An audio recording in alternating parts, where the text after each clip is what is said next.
Oh my goodness. Hello everybody and welcome to another episode. This is my 1001st video that's probably going to be going up on the channel. It's been a couple of days since I filmed anything because I've spent literally a couple of days doing like a massive project that I didn't realise was going to end up so big. But for my 1000th video I started doing a lot of Q&A stuff and it ended up like 6.5 hours long, so I've been doing a lot of editing on that side to get that kind of all pushed out over the past couple of days.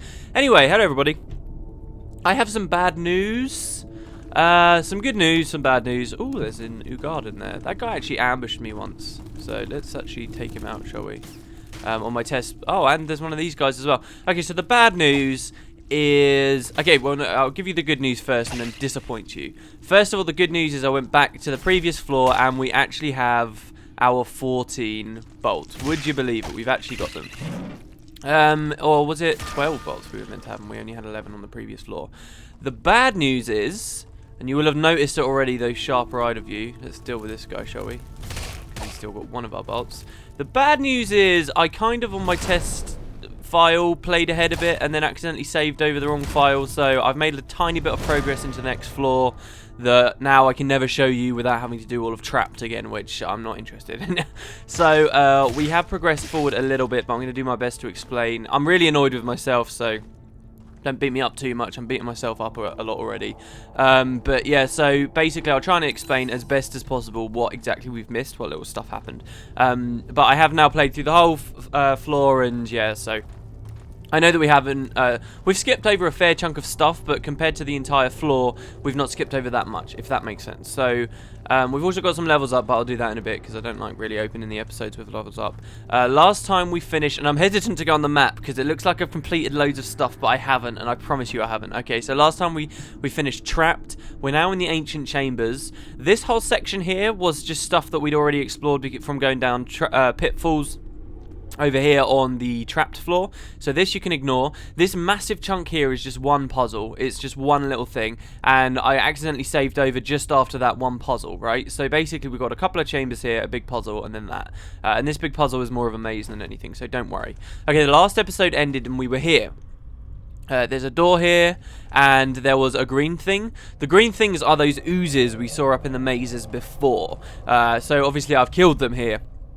We'll see plenty more as we go forward, but yeah, they become regular enemies now. On my very first playthrough ever of Grimrock, this was when I remembered kind of the early thing, I believe, and I went back and I killed those and got the crossbow and so forth. But yeah, so we also get these like weird prison doors here, which I mentioned on the vault level. There's quite a few of them. This area isn't really that complicated. It's just a couple of hallways, as you can see here. And every now and then you'll come across one of these like iron doors. If you open the very first iron door you see, which is this one, because when you load into the floor it appears shut. If you open this thing up, you'll come into this room with another shut door, which you can't actually open from that side, you see here, so you kind of get like a dead end here. But by moving this cloak here, which you might see on the floor and think, oh, there's no reason for me to have this, everybody else has already got awesome stuff. By moving this cloak, you'll actually find a note from Rune, who says, I've discovered that if you open all but one door, the one where the draft is strongest, a wall slides right open. I'm going to leave some of my provisions there to lighten the load. I like how they describe why he's leaving stuff around for us, like as if it's because he's getting too much weight. Where the draft is strongest, I would have thought it would be the door here, because it's at the end of like a long tunnel, right? So this is the stairway down, so you'd expect if there was a draft this low into the mountain, which I think is kind of a weird idea anyway, but if there was, it would be just blowing against this door, right? But apparently, no, I'm wrong. Apparently I don't understand the mechanics of gusts and stuff in real life. It's this door. So if you have this door shut and every single other door open, which unless I've faffed about too much here, that should be the case. Yes, you can go where Rune left his note, and this door wall here will slide open. This is actually one of those rare secrets, though, that there's not much to get. There's a battle axe, which we don't need. Actually, could we need the battle axe, or have we already got one? Yeah, we've already got the battle axe, so we don't need the battle axe. I did originally have these leather greaves on list, but there was some ring greaves, sorry, which I picked up instead, and then some throwing knives, which we don't need. So it's a secret, but it's a bit of a crappy secret. And that's that first little section, guys. Really, there's nothing else. You come into this little chamber. There's loads of green ooze that you need to fight in here, and that's about it. There's no other secrets or anything. No, we get a cave in here. And we come to kind of the first main bit of the floor, which is the Maze of Shadows. And I really regret I can't show you the guys this is my first time through. The Maze of Shadows is interesting because basically, if you go anywhere where there's light from a torch, such as in front of us here, this square, it will teleport you back to the start. So all you have to do is try and stick with the shadows and find your best way through. So here you can't go. So what if we go right? Well, it's all dark here.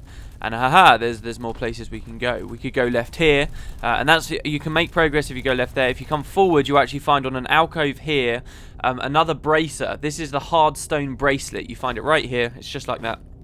And this thing gives you 20% higher attack power, but 20% slower cooldown.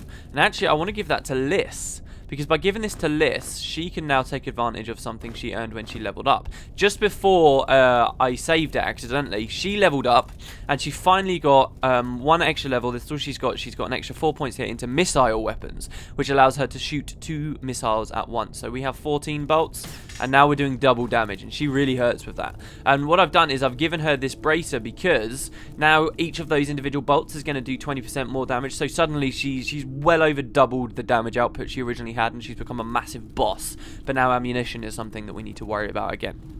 So anyway, that's hidden in this little maze. Barely hidden, but it's in the maze.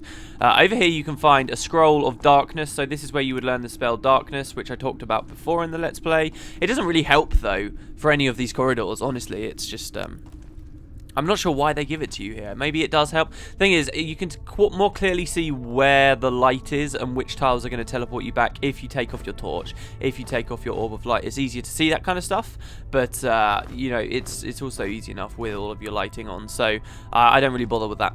Maybe the spell of light of darkness, sorry, would help you out without having to unequip all your stuff. You could just cast darkness and be happy until it wears off. Anyway, you can slowly worm your way along, and you will eventually come to this little area here. Actually, you'll come to this place and there'll just be a wooden box. There's a hidden switch on one of the walls here.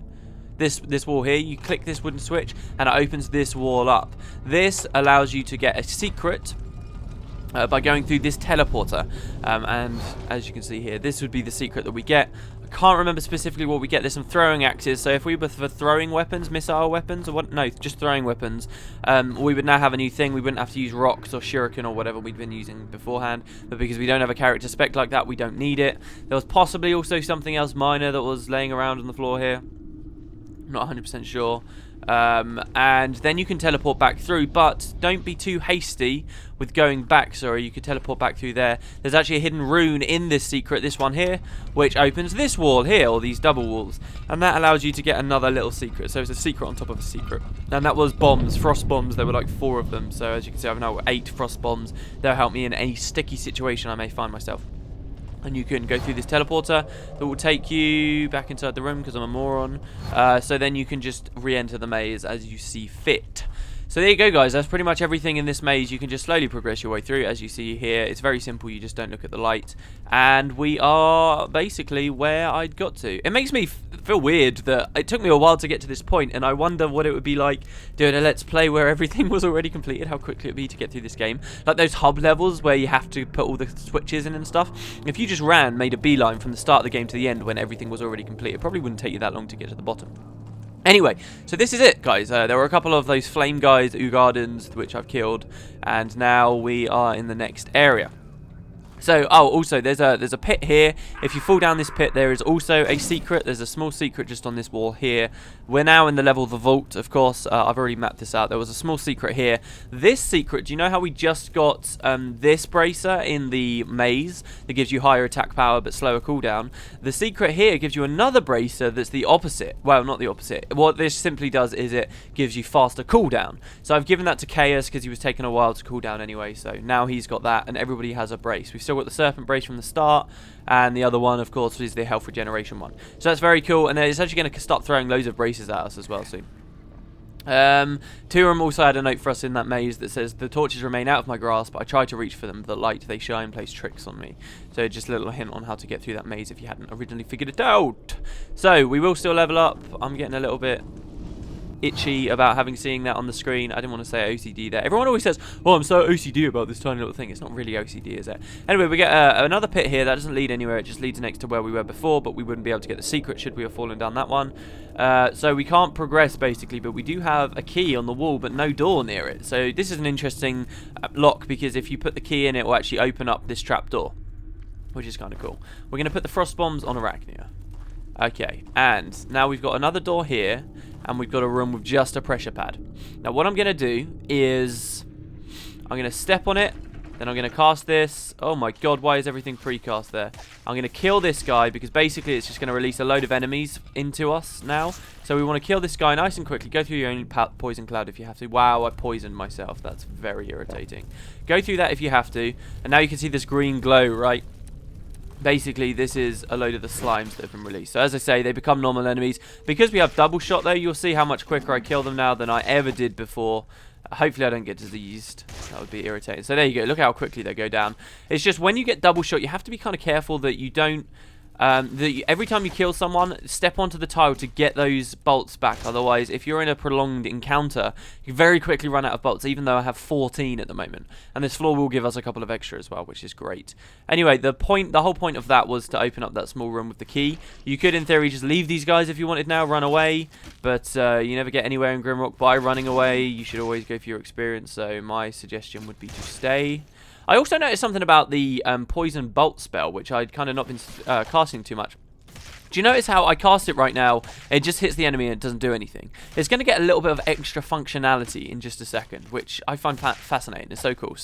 And I never realised this because I never played an Earth Mage before on my original playthrough. So anyway, we'll kill that guy. There's one more. See, this is what I'm talking about. I didn't pick up those bolts, and now this is out of... bolts. So now quarrels, I keep calling them bolts. It's because crossbows have bolts, not quarrels. But anyway, or maybe it's the same thing. Hopefully we don't die here. Now she can't cast, obviously. She can't do anything, and she makes up for a lot of our damage right now. I was talking about how Natalie wasn't doing much damage. Somebody did say it's because I'm splitting her 3 ways, and it's because I've been going into assassination rather than dagger stuff, which I guess I can show you now, so we'll have a little bit of an chaos. Okay, so she's leveled up, right? I've gone into dodge, daggers, and assassination. She's quite dilute at the moment because she's gone into 3 of the 6 trees.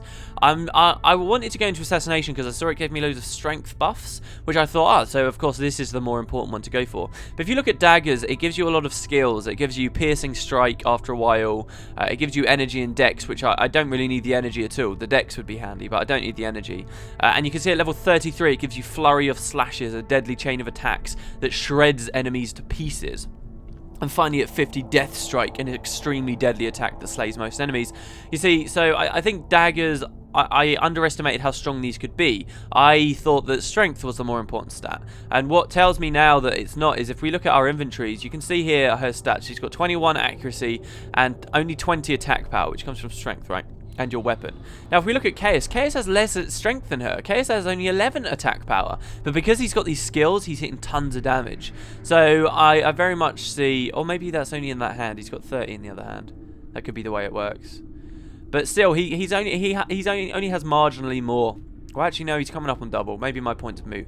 But in any case, I'm finding it difficult to know which one of these I really want to go into. I still want to go into dodge and stuff, but I'm not sure it's worth it anymore because it doesn't really give you any evasion. It's just health and stuff. There's a little bit of evasion to be had, but meh.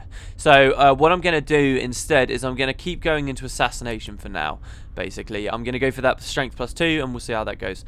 Now, for Arachnia, she can now get improved poison bolt. Your poison bolt spells are much more powerful, is the description. So we're going to go 2 into that to get that. Remember last time I put 1 point into fire magic for no reason, which gave me access to an extra spell? We'll learn that spell on this floor, so don't worry. And then for the rest of it, I think I'm going to go into Spellcraft because her energy's becoming a little bit of an issue for me. So we're going to go put those extra points in there. So she's just got 10 energy, and she's also got much more powerful poison bolts. So now if I cast a poison bolt, look at how it changes. I thought it would just do more damage, but it doesn't. It actually casts the other spell, so you get 2 spells in 1 basically, except you can use this one at range. It's fantastic, it's very cool. So that's nice to have. Also, be sure to have a look in the area where the slimes came out, because you will get yourself a Diviner's Cloak. A fine cloak woven with fibres that resonate with the faint arcane energies of the surrounding nature. Really cool. Basically, it's a caster cloak. It's going to give me just as much evasion, but it also increases my energy regeneration rate. Makes me a little bit more hungry too, but hey. And then because of that, we can finally get rid of our final tattered cloak, the original low-tiered cloak, and we can put on a huntsman cloak there. So I really like the icon for Arachnia's new cloak. It makes her seem like such a badass. Very cool. The question is, what enemies within the dungeon have been wearing these things? Ooh, there's actually some interesting notes from Turum that we'll be getting. Anyway, this little section done. We get a key. Key goes to Natalie, the keeper of the keys. God, I feel so bloated. Did I mention in a previous episode of this that I'd watched I'd watched an omelette, guys? I'd watched it. It was sizzling in the pan, and I watched it with eager eyes. Did I mention I'd eaten an omelette in a previous episode of this? Well, I ate another one before filming this. I don't know. That made me a little bit bloated. Oh no! What have I done? No, please, nobody die. Oh, that was accidental. That was not supposed to happen. We're gonna rest. There are a few little cutscenes to come. I'm not gonna. There we go. Yeah, I'm not gonna bullshit you guys anymore and be like, "Oh, is this such a big surprise?" It's not such a surprise anymore. Anyway, something says to us they keep all the machinery and mechanisms working in the dungeon. They? Who is they? Whoa! I've been filming for 15 minutes. Jesus. All but one that sits in the tunnels below. It needs to be repaired so that we can leave this place. ... Only a little bit further. Only a little bit further. Okay, so there we go. Sorry, I didn't mean to sing there. I ruined it, didn't I? I've been filming for 16 minutes. I'm going to call this episode here. If you think about it, if I hadn't been a dummy and like overwritten a save and stuff, we would be very unlikely to have made this much progress anyway. So, yeah, I'm going to call it there, guys. We're up to date. We've made some progress. Thank you very much for watching, and I will catch you next time. What is this about a machine that we have to repair? Have we finally got a little bit of a purpose here? We're not just following on mindlessly. There are 2 Guardians, and I don't want to get caught here. Oh my god, and tweet deck went off. Definitely, I'm ending the episode. I'll see you guys next time. Catch you later, everyone.